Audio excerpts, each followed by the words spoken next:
This week's story is sponsored by Audible Kids. Please visit audiblekids.com/storynori for your free audiobook download. The Blind Beggar of Baghdad. Hello, this is Natasha. And Bertie has asked me to tell you a story from the 1001 Arabian Nights. It's about a caliph, which is an Arabic name for a king, and he ruled the city of Baghdad. His name was Harun al-Rashid, and he really did live and rule in great splendour around 12,000 years ago. There are several stories about him in the 1001 Nights, some of which may or may not be true. But before the story, here's something you might not know. You've probably heard of the book called The Wonderful Wizard of Oz, and the song that goes, "We're off to see the wizard, the wonderful Wizard of Oz." Well, actually, that story was the first of 13. The second story in the series is called The Marvellous Land of Oz, and it brings the Scarecrow and the Tin Man into new adventures in the Land of Oz.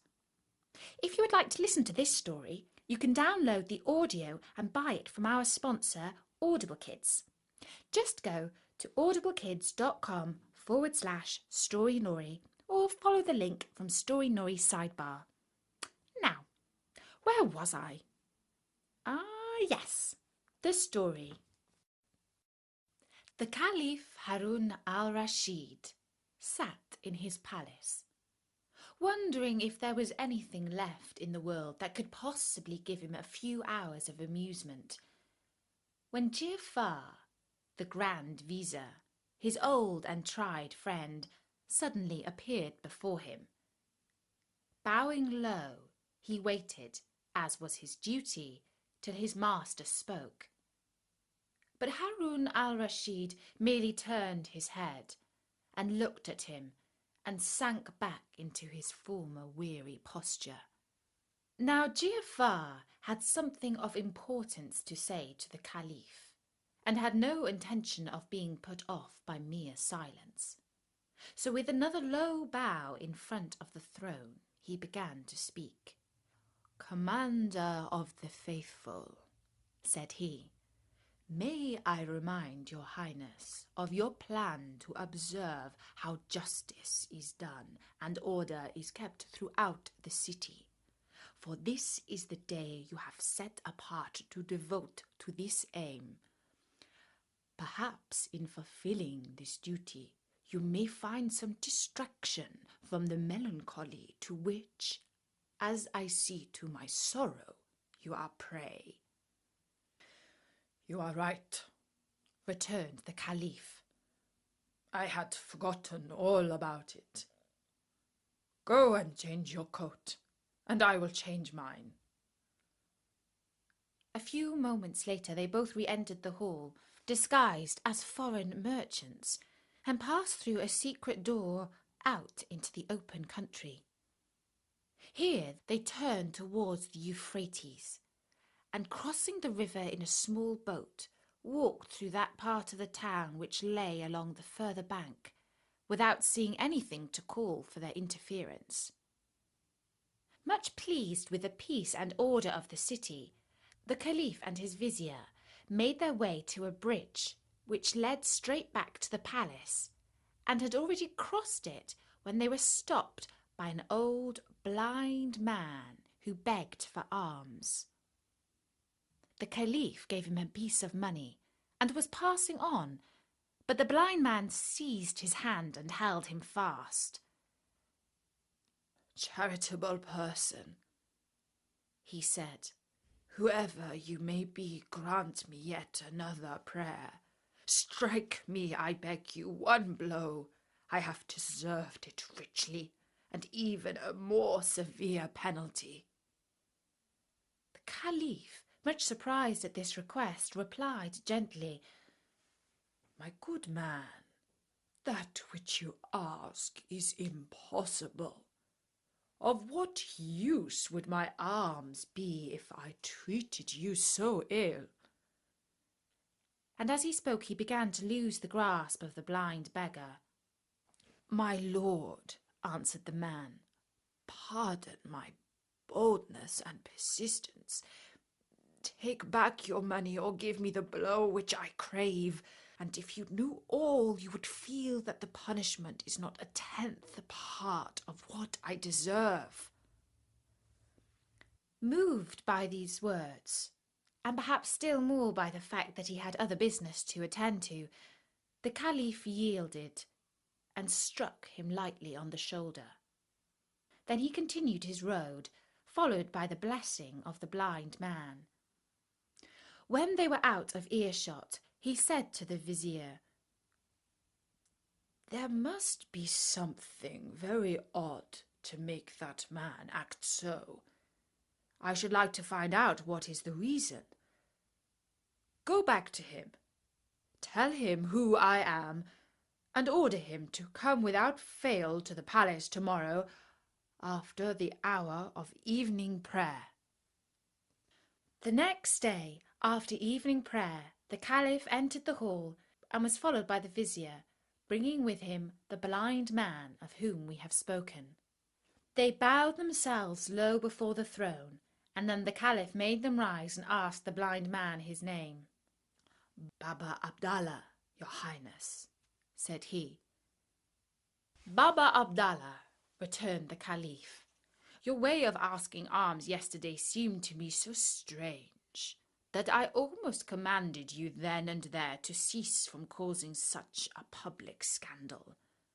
But I have sent for you to inquire what was your motive in making such a curious vow.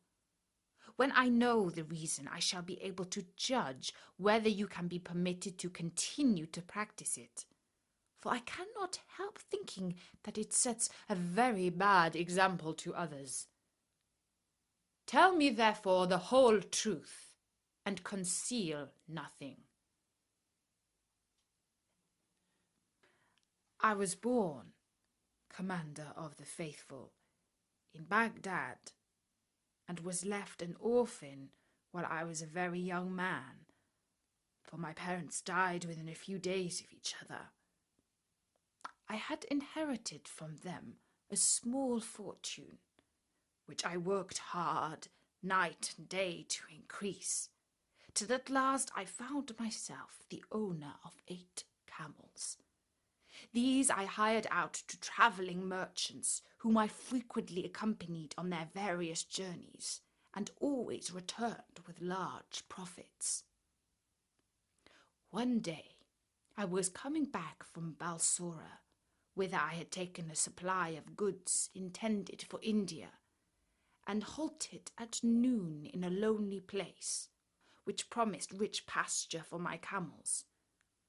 I was resting in the shade under a tree, when a dervish, going on foot towards Balsora, sat down beside me, and I inquired whence he had come from and to what place he was going. We soon made friends, and after we had asked each other the usual questions, we produced the food we had shared with us and satisfied our hunger. While we were eating, the dervish happened to mention that in a spot only a little way off from where we were sitting, there was hidden a treasure so great that if my 80 camels were loaded till they could carry no more, the hiding place would seem as full as if it had never been touched. At this news, I became almost beside myself with joy and greed, and I flung my arms round the neck of the dervish, exclaiming, "Good dervish, I see plainly that the riches of this world are nothing to you. Therefore, of what use is the knowledge of this treasure to you? Alone and on foot you could carry away a mere handful. But tell me where it is, and I will load my 80 camels with it, and give you one of them as a token of my gratitude." The dervish saw quite well what was passing in my mind, but he did not show what he thought of my proposal. "My brother," he answered quietly. "You know as well as I do that you are behaving unjustly. Before I reveal to you the secret of the treasure, you must swear that after we have loaded the camels with as much as they can carry, you will give half to me and let us go our own ways. I think you will see this is fair, for if you present me with 40 camels, I on my side will give you the means of buying 1,000 more." I could not deny, of course, that what the dervish said was perfectly reasonable. But in spite of that, the thought that the dervish would be as rich as I was unbearable to me. Still, there was no disguising the matter, and I had to accept his conditions or bewail to the end of my life the loss of immense wealth. So I collected my camels, and we set out together under the guidance of the dervish. After walking some time, we reached what looked like a valley, but with such a narrow entrance that my camels could only pass one by one. The little valley, or open space, was shut up by 2 mountains, whose sides were formed of straight cliffs which no human being could climb. When we were exactly between these mountains, the dervish stopped. "Make your camels lie down in this open space," he said, "so that we can easily load them. Then we will go and get the treasure." I did what I was bid, and rejoined the dervish, whom I found trying to kindle a fire out of some dry wood. As soon as it was light, he threw on it a handful of perfumes and said a few words that I did not understand, and immediately a thick column of smoke rose high into the air. He separated the smoke into 2 columns, and then I saw a rock, which stood like a pillar between the 2 mountains, slowly open, and a splendid palace appear within. But, Commander of the Faithful, the love of gold had taken such possession of my heart that I could not even stop to examine the riches, but fell upon the first pile of gold within my reach and began to heap it into a sack that I had brought with me. The dervish likewise set to work, but I soon noticed that he confined himself to collecting precious stones, and I felt I should be wise to follow his example. At length the camels were loaded with as much as they could carry, and nothing remained but to seal up the treasure and go our ways. Before this was done, however, the dervish went up to a great golden vase, beautifully chased, and took from it a wooden small box which he hid in the bosom of his dress, merely saying that it contained a special kind of ointment. Then he once more lit the fire, threw on the perfume, and murmured the unknown spell, and the rock closed. The next thing was to divide the camels and to load them with the treasure. The demon of envy filled my soul. "What does a dervish want with riches like that?" I said to myself. "He alone has the secret of the treasure and can always get as much as he wants." "My brother," I exclaimed, "you are a dervish by profession and live a very quiet life, only caring to do good and careless of the things of this world. You do not realize the burden that you lay upon yourself when you gather into your hands such great wealth. Besides the fact that no one who is not accustomed to camels from his birth can ever manage the stubborn beasts. If you are wise, you will not encumber yourself with more than 30, and you will find those trouble enough." "You are right," replied the dervish, who understood me quite well. "I confess that I had not thought about it.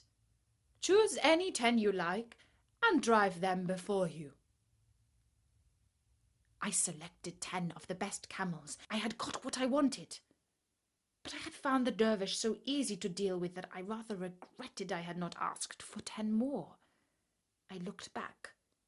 He had only gone a few paces, and I called after him, My brother, I said, I am unwilling to part from you without pointing out what I think you scarcely grasp. That large experience of camel driving is necessary to anybody who intends to keep together a troop of 30. In your own interest, I feel sure you would be much happier if you entrusted 10 more of them to me, for with my practice it is all one to me if I take 2 or 100. As before, the dervish made no difficulties, and I drove off my 10 camels in triumph, only leaving him with 20 for his share. I had now 60, and anyone might have imagined that I should be content. But, Commander of the Faithful, there is a proverb that says, the more one has, the more one wants. So it was with me. I could not rest as long as one solitary camel remained to the dervish. And returning to him, I redoubled my prayers and embraces and promises of eternal gratitude till the last 20 were in my hands. Make a good use of them, my brother, said the holy man. Remember, riches sometimes have wings if we keep them for ourselves, and the poor are at our gates expressly that we may help them. My eyes were so blinded by gold that I paid no heed to his wise counsel, and only looked about for something else to grasp. Suddenly I remembered the little box of ointment that the dervish had hidden, and which most likely contained a treasure more precious than all the rest. Giving him one last embrace, I observed accidentally, "What are you going to do with that little box of ointment? It seems hardly worth taking with you. You might as well let me have it." And really, a dervish who has given up the world has no need of ointment. Oh, if only he had refused my request. But then supposing he had, I should have got possession of it by force. So great was the madness that had laid hold upon me. However, far from refusing it, the dervish at once held it out, saying gracefully, "Take it, my friend, and if there is anything else I can do to make you happy, you must let me know." Directly the box was in my hands, I wrenched off the cover. "Are you so kind?" I said. "Tell me, I pray you, what are the virtues of this ointment?" "They are most curious and interesting," replied the dervish. "If you apply a little of it to your left eye, you will behold in an instant all the treasures hidden in the bowels of the earth. But beware lest you touch your right eye with it, or your sight will be destroyed forever." His words excited my curiosity to the highest pitch. "Make trial on me, I implore you," I cried, holding out the box to the dervish. "You will know how to do it better than I. I am burning with impatience to test its charms." The dervish took the box I had extended to him, and bidding me shut my left eye, touched it gently with the ointment. When I opened it again, I saw spread out, as it were before me, treasures of every kind and without number. But as all this time I had been obliged to keep my right eye closed, which was very fatiguing, I begged the dervish to apply the ointment to that eye also. "If you will insist upon it, I will do it," answered the dervish. "But you must remember what I told you just now, that if it touches your right eye, you will become blind on the spot." Unluckily, in spite of my having proved the truth of the dervish's words in so many instances, I was firmly convinced that he was now keeping concealed from me some hidden and precious virtue of the ointment. So I turned a deaf ear to what he said. "My brother," I replied, smiling, "I see you are joking. It is not natural that the same ointment should have two such exactly opposite effects." "It is true all the same," answered the dervish, "and it would be well for you if you believed my word." But I would not believe, and dazzled by the greed of avarice, I thought that if one eye could show me riches, the other might teach me how to get possession of them. And I continued to press the dervish to anoint my right eye, but this he resolutely declined to do. "After having conferred such benefits on you," said he, "I am loath indeed to work you such evil. Think what it is to be blind, and do not force me to do what you will repent as long as you live." It was of no use. "My brother," I said firmly, "pray say no more, but do what I ask. You have most generously responded to my wishes up to this time. Dare not spoil my recollection of you for a thing of such little consequence. Let what will happen, I take it on my own head, and will never reproach you." "Since you are determined upon it," he answered with a sigh, "there is no use talking." And taking the ointment, he laid some on my right eye, which was tight shut. When I tried to open it, heavy clouds of darkness floated before me. I was as blind as you see me now. "Miserable dervish!" I shrieked. "So it is true after all! Into what a bottomless pit has my lust after gold plunged me! Ah, now that my eyes are closed, they are really opened. I know that all my sufferings are caused by myself alone. But, good brother, you who are so kind and charitable and know the secrets of such vast learning, have you nothing that will give me my sight back?" "Unhappy man," replied the dervish, "it is not my fault that this has befallen you, but it is a just punishment. The blindness of your heart has wrought the blindness of your body. Yes, I have secrets that you have seen in the short time that we have known each other, but I have none that will give you your sight back. You have proved yourself unworthy of the riches that you were given. Now they have passed unto my hands, whence they will flow into the hands of others less greedy and ungrateful as you are." The dervish said no more, and left me, speechless with shame and confusion, and so wretched that I stood rooted to the spot, while he collected the 80 camels and proceeded on his way to Balsora. And I should soon have been dead of hunger and misery if some merchants had not come along the track the following day and kindly brought me back to Baghdad. From a rich man, I had in one moment become a beggar. But in order to expiate the sin of avarice, which was my undoing, I oblige each passer-by to give me a blow. This, commander of the faithful, is my story. When the blind man had ended, the Caliph addressed him, "Baba Abdallah, truly your sin is great, but you have suffered enough.